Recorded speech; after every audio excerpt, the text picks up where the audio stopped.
जय हिंद दोस्तों, स्वागत है आपका अपने इस ऑनलाइन प्लेटफॉर्म एग्जाम हब पे। आइए हम लोग हिंदी का एक जो टॉपिक है वाक्यांश के लिए एक शब्द उसके बारे में चीज़ों को देख रहे थे। जहाँ से पिछली कक्षा छूटी थी उससे आगे हम लोग कंटिन्यू करेंगे।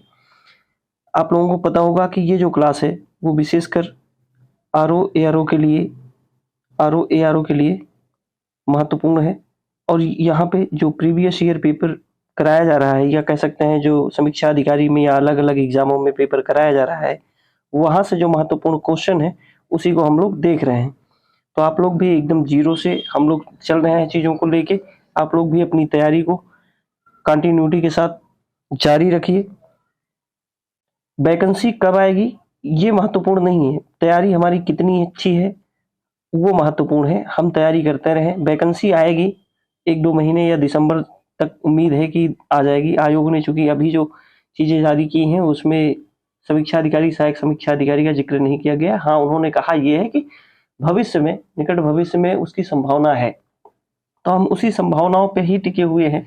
भारत संभावनाओं से भरा हुआ देश है, तो उसी संभावना पे टिकी हुई हैं और अपनी तैयारी को जारी करने की कोशिश करते हैं। तो चलिए हम लोग एक एक करके देखेंगे और आपको क्लास कंटिन्यूटी के साथ प्रोवाइड होती रहेगी। आप लोग भी नोट्स वगैरह बनाते रहिए। जो शब्द नए मिल रहे हैं उसको अपने नोट्स में जो है इनपुट करिए और यहाँ पे कोशिश करिए कि देखिए कितने सवाल आपके सही हो रहे हैं। कह रहा है जिस पर अनुग्रह किया गया हो उसके लिए एक शब्द क्या है? जिस पर अनुग्रह किया गया हो उसके लिए एक शब्द क्या है? अनुग्रहित। अनुग्रहित की वर्तनी भी थोड़ा सा ध्यान दीजिएगा, वर्तनी शुद्धि में भी ये पूछा जाता है। गुरु के साथ या समीप रहने वाला, उसके लिए एक शब्द क्या है? अंतेवासी। ये सब बार बार पूछे जाते हैं। जो कुछ ना जानता हो उसके लिए एक शब्द क्या है? अनभिज्ञ। जो कुछ ना जानता हो उसके लिए एक शब्द क्या है? अनभिज्ञ। जिसका निवारण ना हो सके उसके लिए एक शब्द क्या है? अनिर्णित। जिसका निवारण ना हो सके वो उसके लिए एक शब्द क्या है? अनिर्णित। जो अवश्य होने वाला हो, अवश्योम्भी। अवश्य, अवश्याम्भी। जो विधि या कानून के विरुद्ध हो उसके लिए एक शब्द है अवैध। जो शोक करने योग्य ना हो, अशोक्य। जिस पर आक्रमण हो, आक्रांत।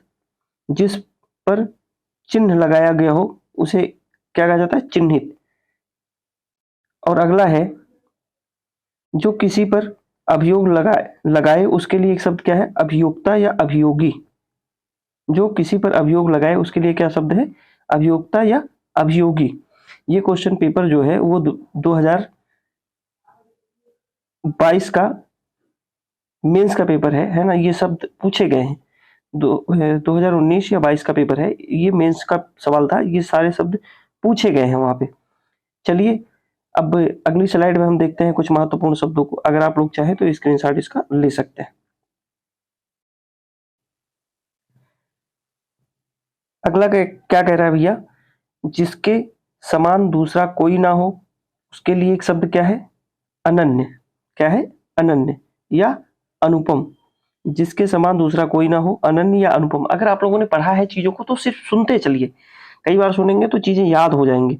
जिसका कोई भी शत्रु ना हो उसके लिए एक शब्द है अजात शत्रु। जो सब कुछ जानता हो उसके लिए एक शब्द क्या है? सर्वज्ञ। जो बहुत कुछ जानता हो, बहुज्ञ। जो कुछ भी ना जानता हो वो अल्पज्ञ कहलाता है। जो कम जानता हो वो अल्पज्ञ कहलाता है।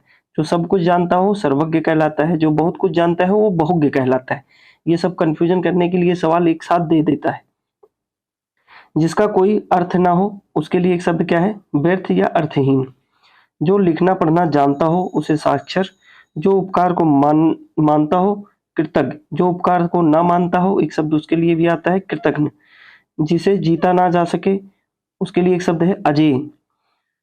अच्छे कुल में जन्म लेने वाला कुलीन कहलाता है या फिर अभिजात कहलाता है। जो भू धारण करे उसके लिए एक शब्द क्या है? भूधर। भूधर। आप लोग चाहें तो स्क्रीनशॉट ले सकते हैं इसको। सब इंपॉर्टेंट है। अब हम इसमें क्या बताएं कि ये इंपॉर्टेंट है क्या नहीं इंपॉर्टेंट है। सारे इंपॉर्टेंट है भैया। 2-3 और बचे हैं उसको देख लेते हैं।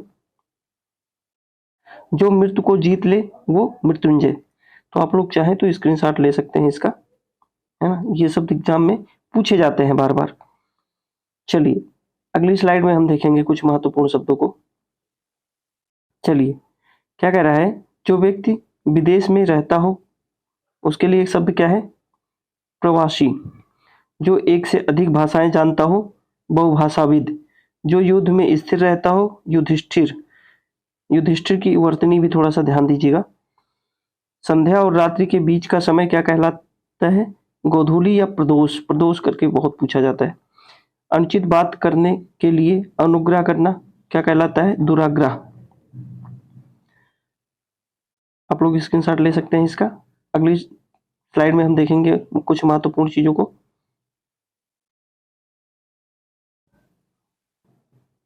कह रहा है जो कुछ नहीं जानता हो उसके लिए एक शब्द क्या है, अनभिज्ञ या अज्ञ। अज्ञ और विज्ञ आपको परेशान करता है। जो कुछ भी ना जानता हो या तो अनभिज्ञ और या तो अज्ञ, दोनों में से एक कोई पूछेगा। और पूछा जाता है विलोम शब्द। अज्ञ का क्या होता है, विज्ञ होता है। अज्ञ का विलोम क्या होता है, विज्ञ होता है। अनभिज्ञ का क्या होता है, अभिज्ञ होता है। अभिज्ञ होता है, ये भी थोड़ा सा ध्यान दीजिएगा।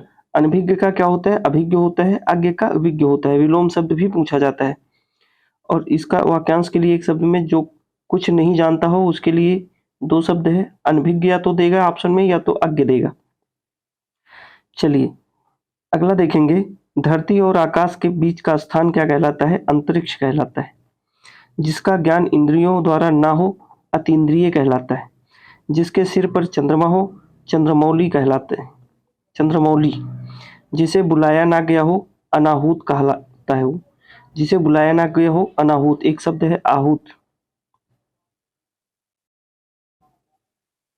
जिसे बुलाया गया हो उसके लिए एक शब्द आहूत। जिसे बुलाया ना गया हो, अनाहूत। अगला देखेंगे, देखिए क्या कह रहा है, जो व्याकरण अच्छी तरह जानता हो। ये शब्द बार बार पूछे जाते हैं। जो व्याकरण अच्छी तरह जानता हो, व्याकरण। वर्तनी देखिएगा, व्याकरण। दोपहर के बाद का समय, अपराह्न। जिस पर मुकदमा चलाया गया हो, अभियुक्त। जो व्यक्ति अधिक बोलता हो, वाचाल। जो कम बोलता हो या ना बोलता हो, मूक। जो बहुत बोलता है, बहुभाषी। और जो कम बोलता है, अल्पभाषी। जिसे अपने कर्तव्य का ज्ञान ना हो, किम कर्तव्य विमूढ़ वाली जो स्थिति होती है कि अपने कर्तव्य का ज्ञान ना हो जिसे, उसके लिए एक शब्द क्या है, किम कर्तव्य विमूढ़। बस चलिए आज इतना ही रखेंगे। हम लोगों ने कुछ महत्वपूर्ण वाक्यांश के लिए एक शब्द देखा है। और अगर आप लोगों को क्लास ये अच्छी लग रही हो तो आप चैनल को सपोर्ट कर सकते हैं भैया, है ना। लाइक शेयर सब्सक्राइब करते रहिए। चलिए आज इतना ही रखेंगे, मिलेंगे अगली क्लास में। आप लोग भी एकदम तैयारी जोरों पे रखिए। वैकेंसी चाहे जब आए, है ना, तैयारी होनी चाहिए हम लोगों की। चलिए आज इतना ही रखेंगे, मिलेंगे अगली क्लास में। तब तक के लिए जय हिंद।